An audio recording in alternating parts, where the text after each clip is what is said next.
les 7 preuves de la volonté de Dieu. Quand tu es dans la volonté de Dieu, tu dois le remarquer à travers certains signes, à travers certaines sensations,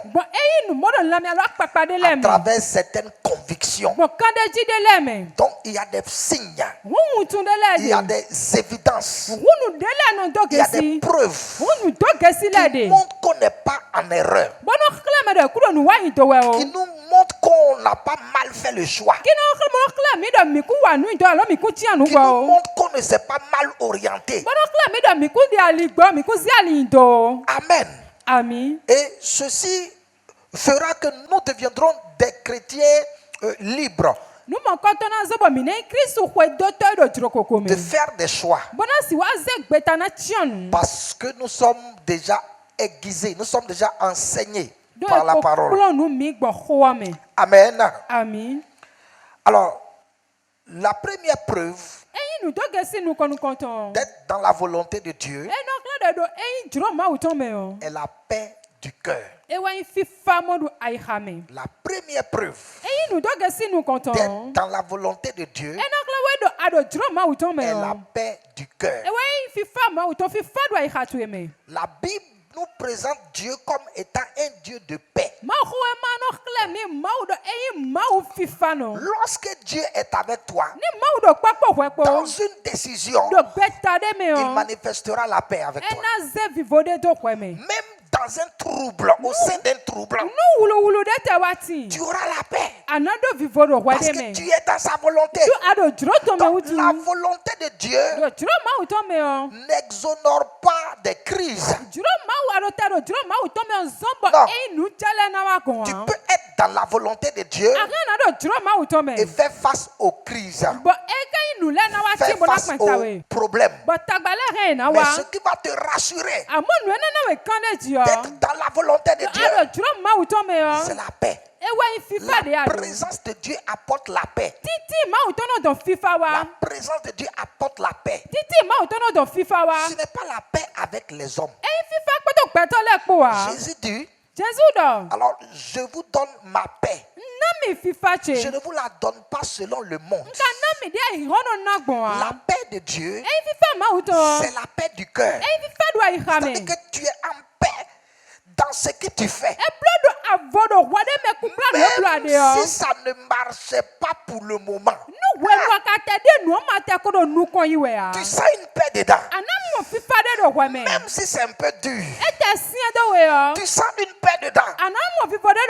Mon frère, reste là, c'est la volonté de Dieu. Le premier et le plus grand signe de la volonté de Dieu, c'est la paix. La paix du cœur. Amen. Quand tu rencontres une sœur et que tu veux faire ta vie avec elle, lorsque tu la vois et que ton cœur bat, ce n'est pas la volonté de Dieu, mon frère. Parce que lorsque tu la vois, tu as peur. Tu dis, sœur, je t'aime. Mais lorsque tu es avec elle, tu as des doutes dans le cœur. Ne pas à l'aise dans le cœur. Même si elle est belle. Même si elle t'a dit oui. Et que tu n'as pas la paix. Ce n'est pas la volonté de Dieu. Parce que plus tard, dans le mariage, vous n'aurez jamais la paix. Amen. Il en est de même pour les sœurs aussi, vice versa. Quand tu vois l'homme là, tu as peur. Mais parce qu'il a un peu de blé, tu veux rester avec lui. Sinon, en réalité, tu n'as pas la paix avec lui. Il te fait du bien, il te donne l'argent, il rit avec toi, il est gentil avec toi. Mais malgré ça, tu n'es pas à l'aise avec lui. Si tel est le cas, écoute ton cœur. Parce que Dieu parle dans le cœur. Vous savez, en ce qui concerne la volonté de Dieu, elle est premièrement subjective. Elle est premièrement subjective. On est dirigé de l'intérieur vers l'extérieur. C'est pourquoi la volonté de Dieu est liée aux convictions personnelles. Ce n'est pas quelqu'un qui va te dire de faire la volonté de Dieu. Tu dois avoir une conviction personnelle. Et lorsque tu t'engages, le premier signe dont tu as besoin pour être sûr, c'est la paix. Lisons dans Philippiens, chapitre 4, versets 6 et 7. Ne vous inquiétez de rien, mais en toute chose, faites connaître vos besoins à Dieu par des prières et des supplications, avec des actions de grâce. Verset 7. Et la paix de Dieu, qui surpasse toute intelligence, gardera vos cœurs et vos pensées en Jésus-Christ. Voyez, le verset qui suit n'est pas trop en accord avec le verset qui vient avant. Il a dit, ne vous inquiétez de rien. Présentez vos besoins à Dieu. Normalement, la réponse doit être et Dieu exaucera vos prières. Ou bien c'est ça, non? Et Dieu pourvoira à vos besoins. Mais Paul dit non, c'est pas ça. Ne vous inquiétez de rien. Dans toutes les situations, priez, rendez grâce à Dieu, et puis il y aura un signe qui va montrer que Dieu est avec vous. La paix de Dieu gardera votre cœur. Que même si vous n'êtes pas exaucé sur le champ, que vous sachiez que vous êtes dans le plan de Dieu. La paix de Dieu gardera votre cœur et vos pensées en Jésus. Pourquoi? Parce que lorsqu'on est dans la volonté de Dieu, il arrive qu'on a des doutes. Et les doutes viennent par les pensées. Est-ce que ça là? Est-ce que c'est bon? Ou bien c'est pas bon? Vraiment, j'ai un peu peur. Et puis, on commence à avoir beaucoup de pensées. Et si des problèmes arrivaient, c'est difficile. Mais lorsqu'on a la paix du cœur, on se dit, c'est vrai que je ne connais pas la finalité. Je ne vois pas le bout du tunnel. Mais je suis sûr que je suis dans le plan de Dieu et que j'aurai la victoire. Les pensées sont ainsi gardées. Amen. Vous savez, lorsque je m'étais fiancé, mon épouse a accepté de se marier avec moi dans la maladie. J'étais malade. J'ai été hospitalisé dans 5 hôpitaux différents. J'ai fini au CNHU. J'étais pasteur. Et elle était ma fiancée. Et je lui ai dit, ma soeur, je n'ai personne. Est-ce que tu peux accepter m'épouser pour devenir ma garde malade?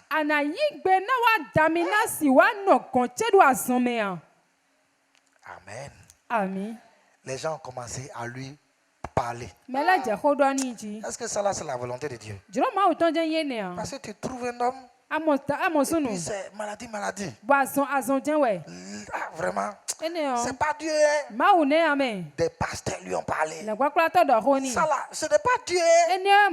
Mais elle-même là, elle avait une paix intérieure qu'elle n'arrivait pas à expliquer.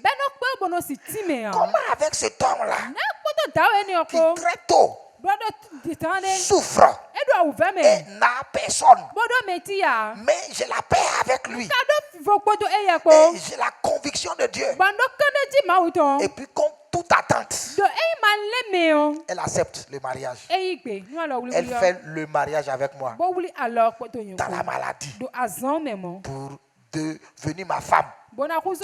Et c'est par elle maintenant que Dieu va donner la solution à ma santé. Parce qu'elle sera en train de couper l'oignon à la maison dans le but de faire la sauce. Quand elle va entendre une voix qui va lui dire: donne de l'oignon à ton mari et son problème de cœur sera réglé. Parce qu'elle était dans la volonté de Dieu. Par elle, j'ai eu la guérison. Parce qu'elle était dans la volonté de Dieu. Bien que sa famille n'était pas d'accord avec elle.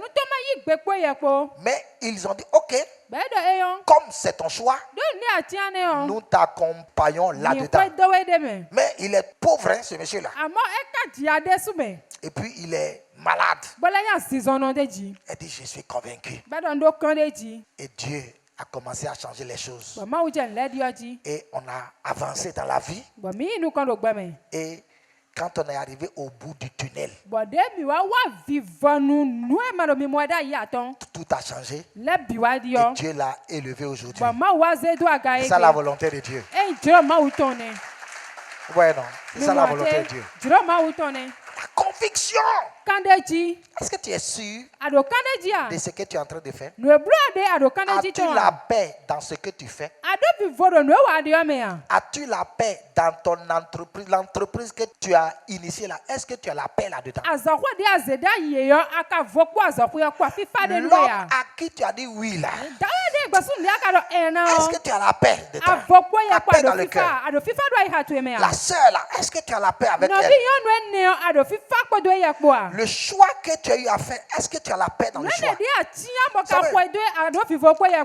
Le chrétien ne se laisse pas diriger par les pensées du monde. Non.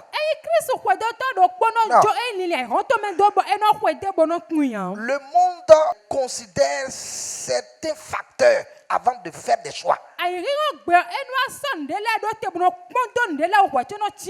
Par exemple, tu as deux opportunités de travail devant toi. Pour l'homme du monde, il travaille pour de l'argent. Mais pour l'enfant de Dieu, il travaille pour accomplir la volonté de Dieu. Donc celui du monde, il a deux opportunités de travail. Il y a un qui est à 150 000 le mois comme salaire. L'autre c'est 100 000. On ne réfléchit même pas. On dit Dieu, c'est clair. Ça c'est déjà 150 000 et 100 000. Non, il y a la différence. Je saute dans 150 000 là même temps. Alors que pour l'enfant de Dieu, il ne poursuit pas l'argent. Il cherche la direction de Dieu. Parce que ce que tu vois aujourd'hui n'est pas ce qui sera demain. C'est important. Ce que tu vois aujourd'hui n'est pas ce qui sera demain. Tu dois savoir faire les choix. Donc tu pries et tu cherches la paix. J'ai envie de travailler dans cette entreprise-là. Mais quand je suis allé là-bas, mon cœur n'a pas accepté. Mon cœur n'a pas la paix par rapport à ça. Bien que ce soit 150 000. Mais là où c'est 100 000 francs, là, lorsque je suis allé là-bas, je suis à l'aise. J'ai la paix dans le cœur. Choisis là où tu as la paix. Parce que là, Dieu peut te faire évoluer en grade dans cette structure-là. Ou bien Dieu peut vouloir que tu fasses une formation qui te sera bénéfique dans le futur. Donc, la paix du cœur. La paix du cœur. Dans Ésaïe chapitre 32, versets 17 et 18, voici ce que la Bible nous dit. L'œuvre de la justice sera la paix. Et le fruit de la justice, le repos et la sécurité pour toujours.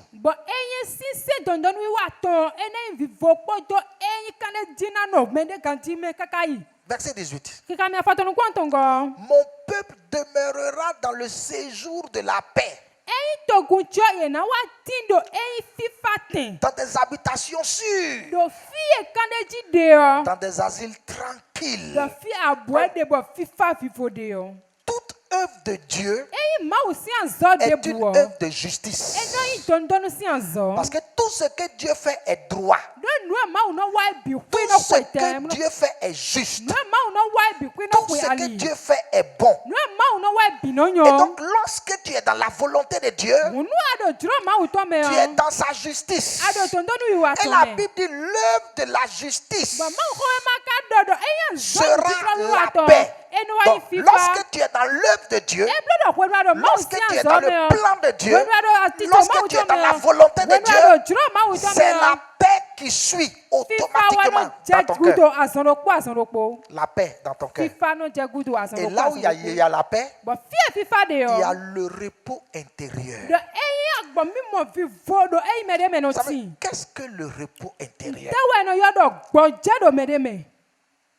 Le repos intérieur, c'est l'assurance que Dieu nous donne de ce que les choses marcheront, quelles que soient les difficultés que nous sommes en train de rencontrer. Ouais. Le repos intérieur. Est-ce que vous savez qu'il y a des gens qui dorment et ils se réveillent fatigués? Ouais.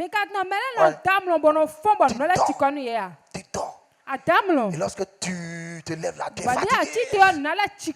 Parce que tu as dormi, mais tu ne t'es pas reposé. Le cœur ne s'est pas reposé. Pourquoi il est dit dans Matthieu chapitre 11, verset 28. Jésus dit, venez à moi, vous tous qui êtes chargés et fatigués. Je vous donnerai du repos. Mais c'est le repos extérieur. La délivrance des esprits, guérison des maladies, etc., etc. Mais il va dire ensuite, alors recevez mes instructions. Alors c'est chercher maintenant la volonté de Dieu.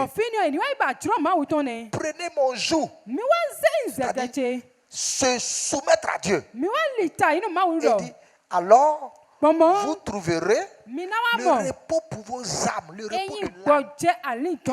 Donc, le repos de l'âme là, c'est lorsque tu as la paix du cœur et lorsque tu as l'assurance que Dieu est aux commandes. Même s'il y a du trouble, toi tu es sûr que ton Dieu est au contrôle et les choses sont dans ses mains. Là, on dort bien. On dort bien. Amen. Et tout se fait par le Saint-Esprit. Lorsque vous êtes chrétien et que vous n'êtes pas rempli du Saint-Esprit, vous ne pourrez pas comprendre ce que je suis en train de dire. C'est pourquoi c'est une obligation pour toi non seulement de recevoir Jésus-Christ dans ton cœur et d'expérimenter la nouvelle naissance qui est un phénomène réel qui se passe dans l'esprit de l'homme. Et aussi de recevoir le Saint-Esprit, qui est une expérience surnaturelle que tout chrétien doit faire. Dès que tu es baptisé du Saint-Esprit, maintenant il y a cette voix-là qui te parle. Et c'est lui qui te donne la paix. C'est lui qui te donne l'assurance. Amen. La Bible dit le royaume de Dieu ne consiste pas en paroles, mais en action. Ce n'est pas le manger et le boire aussi, mais c'est la paix, c'est la joie, c'est la justice par le Saint-Esprit. C'est lui qui donne la paix. Oh, tu as besoin du Saint-Esprit dans ta vie afin d'être rassuré de la présence de Dieu. Donc la paix. Alors j'ai beaucoup parlé sur la paix parce que la paix est le plus grand signe. La paix, c'est le plus grand signe. La paix, la tranquillité intérieure. Quand tu es dans la volonté de Dieu, même lorsque tu es gravement malade, sur le lit de l'hôpital, et que tu es dans la volonté de Dieu, là, il y a une paix. On n'a pas peur. On sait que Dieu va me relever. Même s'il ne me relève pas, si je meurs, j'irai le voir. Parce que je suis dans sa volonté. Amen. Amen. Amen. Amen. Que la paix de Dieu soit dans nos cœurs au nom de Jésus. Le deuxième signe qui nous montre que nous sommes dans la volonté de Dieu, c'est la joie. Le deuxième signe, c'est la joie. Il y a la joie de l'esprit. Ouais. Ce n'est pas une joie qui est rattachée à une circonstance. Non, c'est une joie inexprimable. C'est une joie indescriptible. Tu es là seulement et puis tu es dans la joie. Et puis on dit, mais pourquoi je suis dans la joie même? Est-ce qu'on m'a donné de l'argent? Non. Est-ce que j'ai reçu une bonne nouvelle? Non. Est-ce qu'on m'a fait du bien? Non. Mais pourquoi je suis dans la joie? Je suis dans la joie parce que je suis dans la volonté de Dieu. Pourquoi? Parce que quand l'homme est dans la volonté de Dieu, son âme se trouve dans son destin. On est dans la joie. Lorsque tu fais la raison pour laquelle tu es sur la terre, tu es dans la joie. Lorsqu'on découvre la volonté de Dieu par exemple, dans les fiançailles, lorsqu'on découvre ton âme sœur réelle, le jour où tu lui dis oui là, et que tu rentres à la maison, tu vas danser sans musique. Oh Seigneur, merci. Merci Seigneur. C'est lui. C'est-à-dire que tu as une joie qui t'envahit. Vice versa. La joie naît en même temps. Mais si ce n'est pas la volonté de Dieu, quand tu rentres à la maison, tu dis, oh Dieu, aide-moi.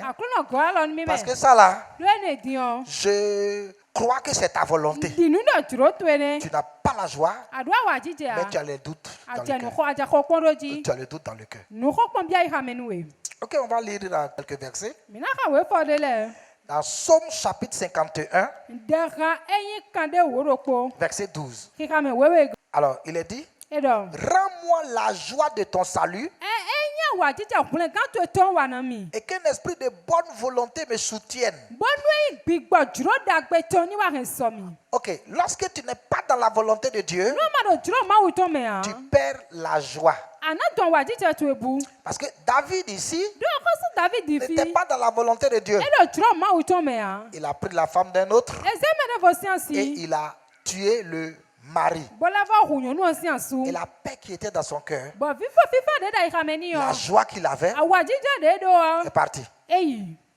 Parce qu'il n'était pas dans la volonté de Dieu. Donc, quand tu n'es pas dans la volonté de Dieu, la joie de l'esprit, la joie du salut disparaît.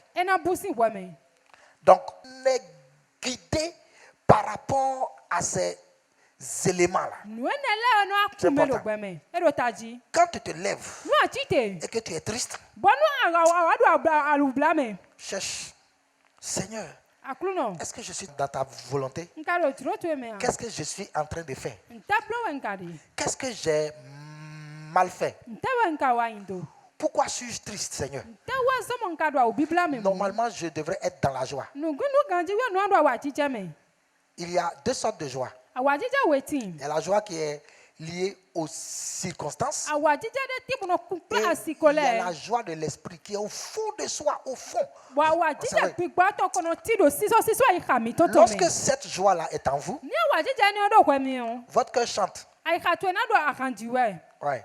Il y a même d'autres qui chantent même dans le rêve. Et ils se réveillent avec la chanson.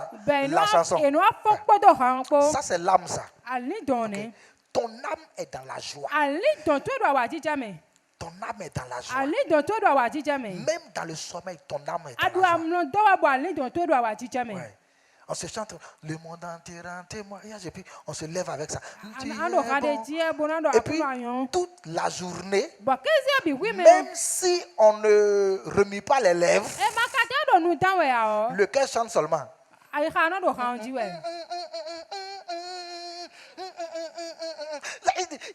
On n'arrive pas à expliquer ça.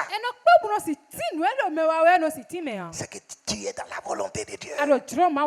Amen. Amen. Oh, que le nom de Dieu soit béni. Nous allons lire dans Actes chapitre 5,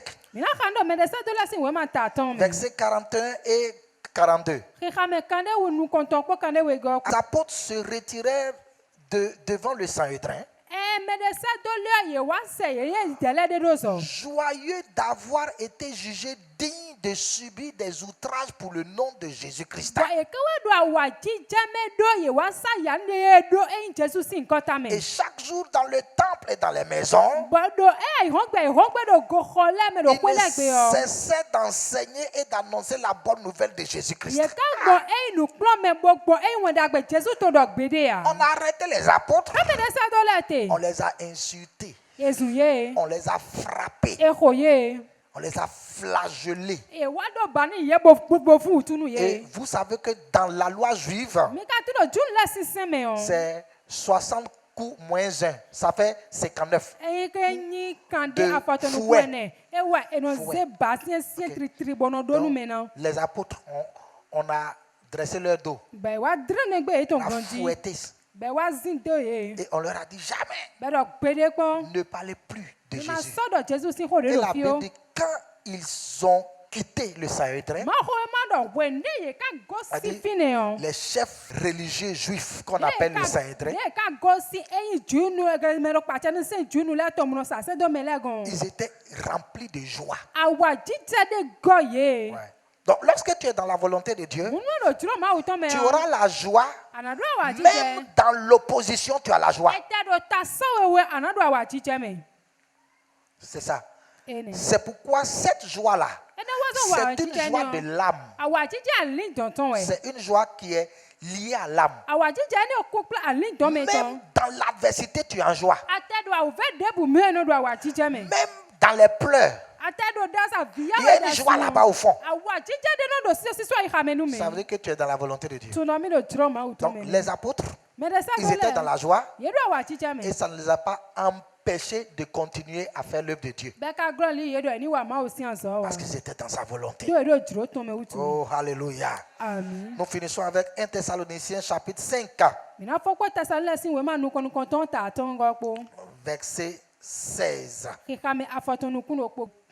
Soyez toujours joyeux. Verset 17. Priez sans cesse. Soyez toujours joyeux.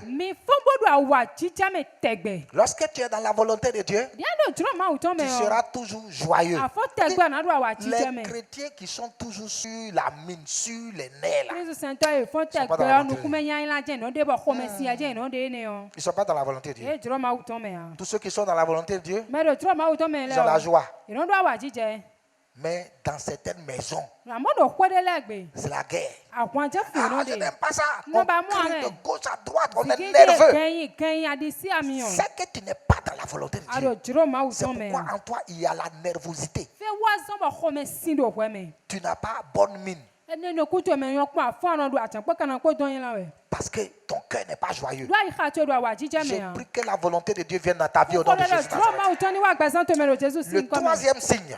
Le troisième signe, c'est la foi et le courage. La foi et le courage. Lorsque tu es dans la volonté de Dieu, il y a une foi qui vient en toi, qui te dit avance, ça va marcher. C'est-à-dire qu'il y a un espoir, une force là qui vient. Malgré qu'on voit que tout est bloqué, c'est difficile, mais il y a une force qui est en toi,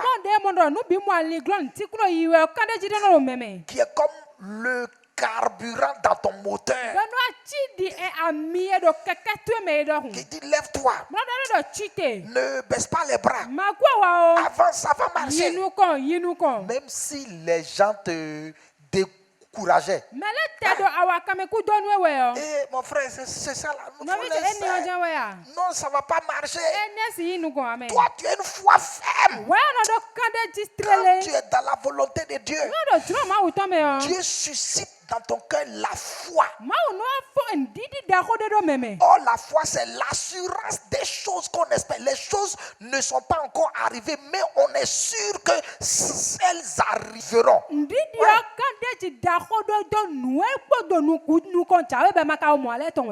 Dieu met la foi. Oh, alléluia. Acte chapitre 21, verset 10 au verset 14. Comme nous étions là depuis plusieurs jours, un prophète nommé Agabus descendu de Judée.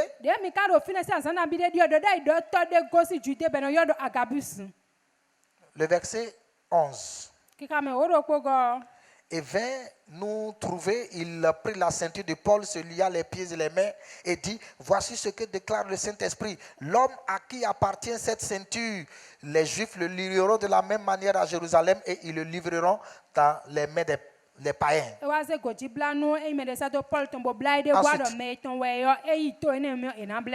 nous entendîmes cela, nous et ceux de l'endroit, nous priâmes Paul de ne pas monter à Jérusalem. Alors il répondit, que faites-vous en pleurant et en me brisant le cœur? Je suis prêt non seulement à être lié, mais encore à mourir à Jérusalem pour le nom du Seigneur Jésus. Comme il ne se laissait pas persuader, nous n'insistâmes pas et nous dîmes que la volonté du Seigneur se fasse.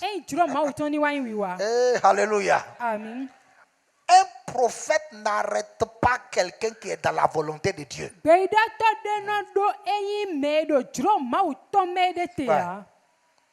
Faut pas laisser ta vie contrôler. Dieu a dit ceci, alors que toi-même là, toi-même, tu as des convictions. Des convictions. C'est pour cela qu'il y a des révélations qu'on accepte et il y a d'autres, il y a certaines qu'on rejette. Il y a des révélations personnelles. C'est-à-dire, parfois tu peux faire un rêve. Quand ce rêve-là n'est pas en accord avec ce que Dieu t'avait dit avant, avec la conviction que tu avais, tu le rejettes. Ouais. Sinon ta vie ne sera pas stable. Okay? Dieu m'a dit de faire telle chose. Après Dieu a dit change, fais ceci. Après Dieu a dit non, reviens derrière. Après Dieu dit va à gauche. Non, non, non. Lisez la Bible. Dieu est un Dieu d'ordre. Il fait tout avec méthode. Et Dieu est un Dieu d'objectif. Dieu travaille pour atteindre des buts. Donc s'il te donne des convictions, il te donnera la foi d'avancer. Même si un frère ou bien un soi-disant prophète vient te dire, oh, Dieu m'a parlé, cet homme-là, ce n'est pas ton mari. Dis-lui, prophète, bon, si Dieu m'a parlé, cet homme-là, c'est mon mari. Ouais. C'est bon. Parce que ce n'est pas lui qui va s'engager dans le foyer. Ce n'est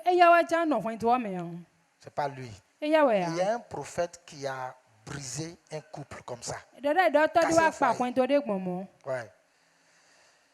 L'homme avait déjà payé la dot. Et puis il est en France, en Europe. Il a payé la dot. Et il revient. Et il va fréquenter l'église de la fille.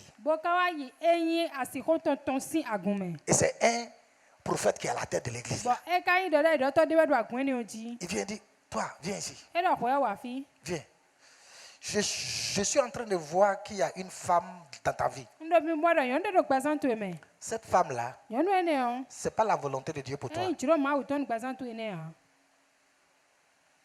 Il avait déjà doté. Tout est clair. Il était sûr. Il était convaincu. La fille aussi était sûre, convaincue. Et puis il dit, ce n'est pas la volonté de Dieu. Est-ce qu'elle est là? La fille lève la main. Viens. Non, ce n'est pas la volonté de Dieu. Vous ne pouvez pas rester ensemble.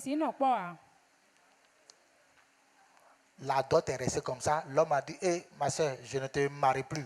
Il est retourné en Europe. Dis à ton frère, ne te laisse pas diriger par les autres. Ouais. C'est important. Ouais. C'est important. Amen. Amen. Amen. Alors, la foi et le courage d'avancer. Alors, je vais donner juste un verset que nous n'allons pas lire, vous allez écrire. Actes chapitre 18, verset 9 au verset 18. Voilà. Quatrièmement, la confirmation de la parole de Dieu.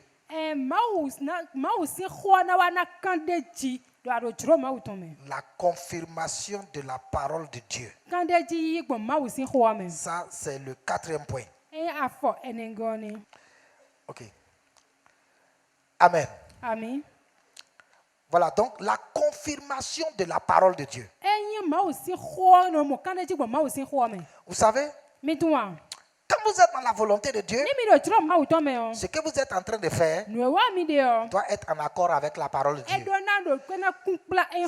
la parole de Dieu est contre ce que vous êtes en train de faire, Dieu n'est pas dedans. Parce que Dieu est en accord avec sa parole. Même si tu entends des voix, même si tu as des convictions, même si tu as reçu des visions, et que ce n'est pas en accord avec la parole de Dieu là, ce n'est pas la volonté de Dieu. Tu n'es pas dans la volonté de Dieu. Donc, le quatrième signe, c'est d'être convaincu. C'est la confirmation de la parole. Psaume 119, verset 105.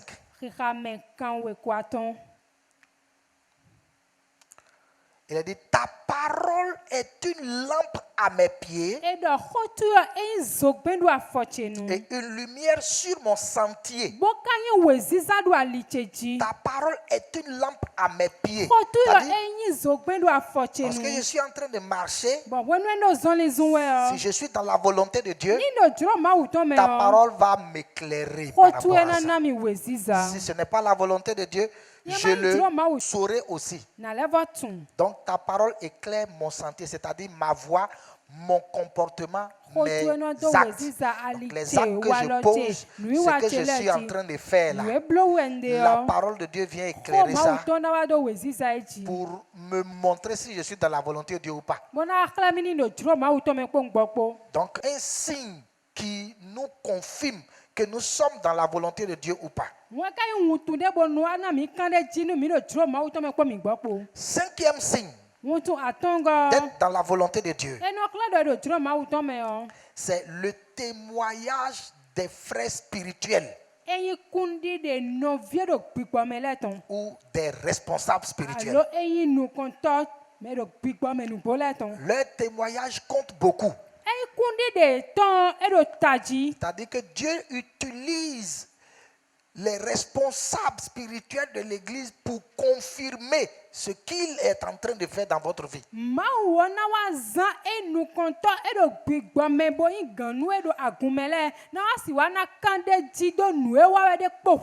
C'est dans ce cadre-là que le ministère prophétique authentique rentre en exécution.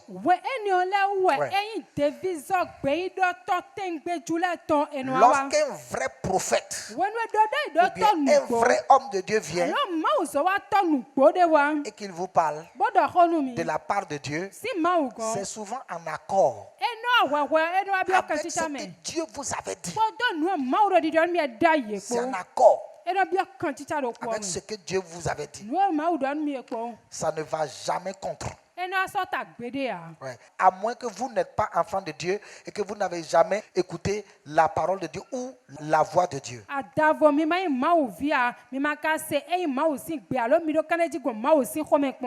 Acte chapitre 15, versets 28 et 29. Car il a paru bon au Saint-Esprit et à nous de ne vous imposer d'autres charges que ce qui est nécessaire.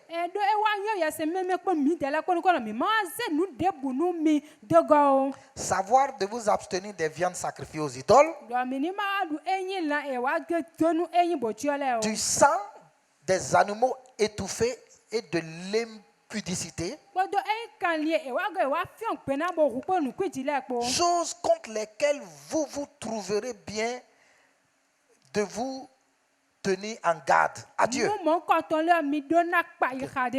Il est dit quoi? Il a paru bon au Saint-Esprit et à nous. Or, dans Acte chapitre 15, c'était la grande réunion des anciens, des pasteurs. Donc, les pasteurs et les anciens ont donné un témoignage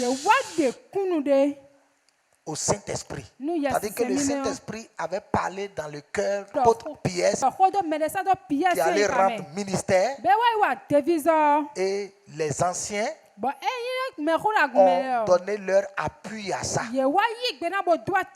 par le Saint-Esprit. Donc parfois, il est comme un signe de la volonté de Dieu d'avoir la confirmation d'un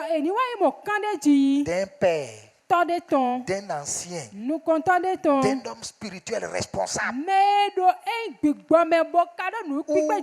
de ton pasteur. Ah, pasteur, j'ai fait un choix. J'ai la paix dans mon cœur. Je pense que c'est la volonté de Dieu. Et puis il dit oui, mon frère, ça c'est la volonté de Dieu. Mon fils fonce. Mais, mon fils, ou bien il va dire, mon fils, fais attention. Est-ce que tu es sûr que c'est la paix qui vient du cœur, ou bien c'est la paix circonstancielle? Voyez, il peut confirmer ou infirmer. Peut être une aide pour toi. Parce que ce n'est pas en toute chose qu'on a les boussoles la claire en soi.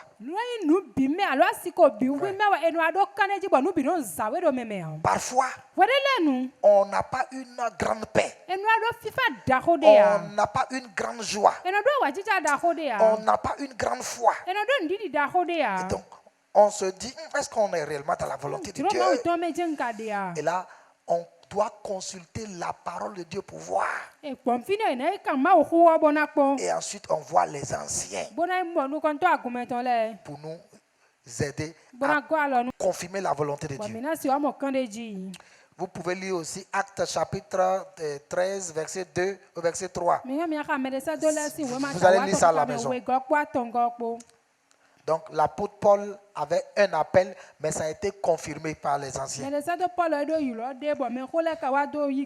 Sixième signe. Le sixième signe, c'est l'accomplissement des promesses. Le sixième signe, c'est l'accomplissement des promesses. Lorsque tu es dans la volonté de Dieu, ce que Dieu t'a promis commence à se réaliser parce que tu es dans sa volonté. Il y a des gens qui fréquentent les églises. Passent d'église en église. Ils prient, ils pleurent.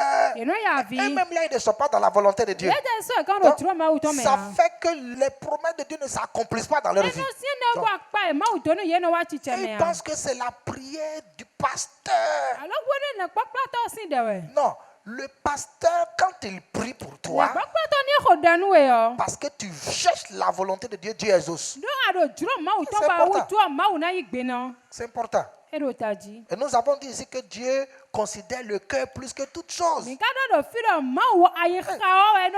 Si ton cœur le cherche, si ton cœur est dans sa volonté, les prières du pasteur seront exaucées en ta faveur.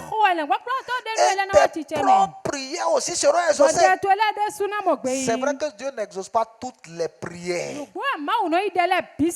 Parce qu'il est un père. Il n'est pas une idole. Il n'est pas un fétiche. Un père ou un parent n'exauce pas toutes les demandes de ses enfants. C'est vrai, non? Ma fille est venue me voir la fois dernière. Papa, tu dois m'acheter un vélo. S'il te plaît. Vous savez, les filles sont fortes. Elles font les yeux. Papa, vélo. Je lui ai dit, écoute, j'ai bien envie, mais tu as subi une opération chirurgicale au pied. Tu ne peux pas avoir le vélo. Parce que c'est grave pour toi si tu faisais accident avec ça. Il a dit, papa n'est pas gentil. Je dis, je suis trop gentil, mais je ne peux pas te donner vélo. Parce que ça ne va pas te faire du bien. Donc, Dieu, parfois on lui demande des choses. Il dit, oui, mon fils, mais si je te donne ça, ça ne va pas te faire du bien. Il y a des gens, Dieu les a bénis et puis ils ont pris 4 femmes. Mais lorsqu'ils étaient pauvres, les femmes étaient belles. Quand ils ont eu de l'argent, elle n'est pas classe. Regarde comment elle est vaille-vaille. Amen. Amen. Voilà, donc la volonté de Dieu, l'accomplissement des promesses. Alors, permet d'être assuré qu'on est dans la volonté de Dieu. Matthieu chapitre 28, verset 20. Il a dit, et enseignez-leur à observer tout ce que je vous ai prescrit. Et voici, je suis avec vous tous les jours jusqu'à la fin du monde. Alors, le Seigneur sera toujours avec vous et accomplira les promesses dans votre vie parce que vous êtes dans sa volonté. Parce que vous êtes dans sa volonté. Enfin, le dernier point pour terminer, le dernier grand signe, c'est l'onction. L'onction. L'onction, c'est quoi? Quand il est oint. L'onction, c'est la capacité surnaturelle que Dieu donne à l'homme d'accomplir quelque chose lorsqu'il est dans sa volonté.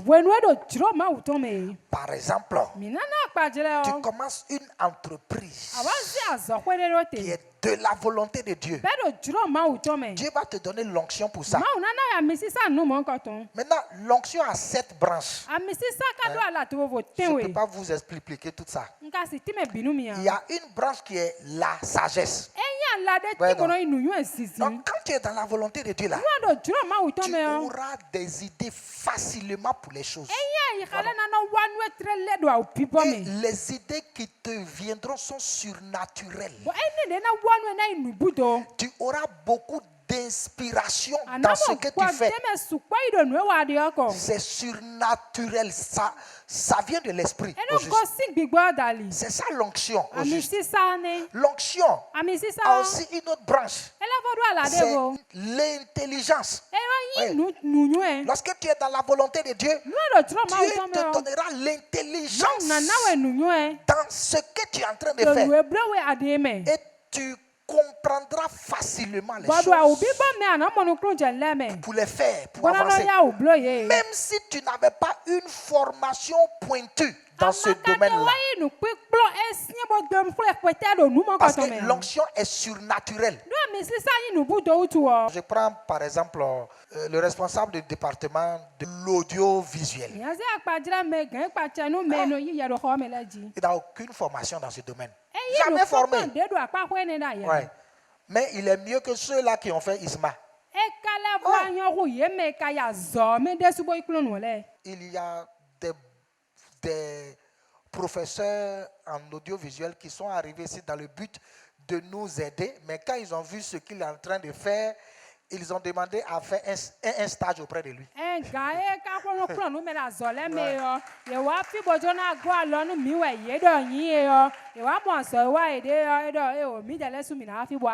Actuellement, nous sommes sur Facebook.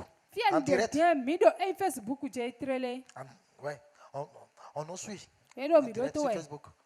Mais c'est lui qui fait tout avec eux. Ouais. Ça vient par l'onction. Okay. C'est une capacité surnaturelle que Dieu lui donne. Ce n'est plus lié à ses compétences naturelles, à ses aptitudes naturelles. Okay. Quand tu es dans la volonté de Dieu, c'est ça. Même dans le mariage, quand tu es dans la volonté de Dieu dans le mariage, tu sais comment diriger ton foyer. Ça vient comme ça. Ça vient. Okay. C'est pourquoi, lorsque tu es dans la volonté, l'onction vient sur toi. Pour les choix que tu auras à faire dans la volonté, tu auras l'onction pour ça. Ouais. Il y a l'esprit de connaissance. Dieu va commencer à te donner la connaissance surnaturelle des choses. Dans ton domaine. Dans ton domaine. Il ouvre ton esprit pour comprendre et pour bien faire les choses. Je vais juste donner un verset, nous allons finir. Luc chapitre 4, versets 18 et 19. Luc chapitre 4, versets 18 et 19.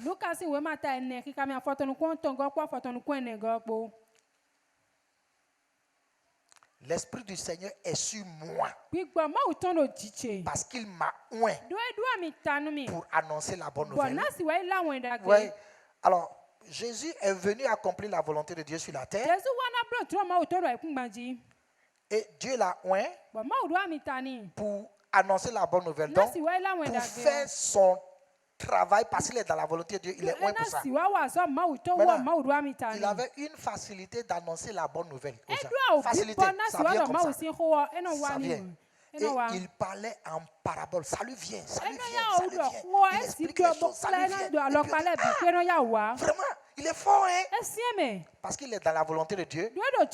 Il a l'onction pour ça. Il dit pour annoncer une bonne nouvelle aux pauvres. Il m'a envoyé pour guérir ceux qui ont le cœur brisé. Quand il parle comme ça, les gens sont en paix. Ce n'est plus naturel. Pour proclamer aux captifs la délivrance. Il prie, les aveugles voient, les paralytiques marchent. C'est simple, parce que c'est surnaturel. Hein? Et aux aveugles, le recouvrement de la vue. Pour renvoyer libre les opprimés. Tous ceux qui sont liés par les esprits. Il dit au nom de Jésus. Et puis les gens sont libres. Il est fort, hein? Non, au juste, il est dans la volonté de Dieu. Donc, si tu es dans la volonté de Dieu, dans ton domaine, dans une affaire donnée, si tu es dans la volonté de Dieu, l'onction vient sur toi. L'onction vient sur toi. Il y aura aussi l'onction de force. C'est ça l'onction de force.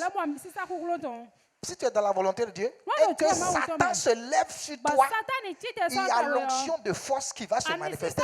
Ça veut dire, quand tu prieras contre les sorciers qui t'attaquent ou qui attaquent ton travail, la puissance sera dégagée pour briser les œuvres.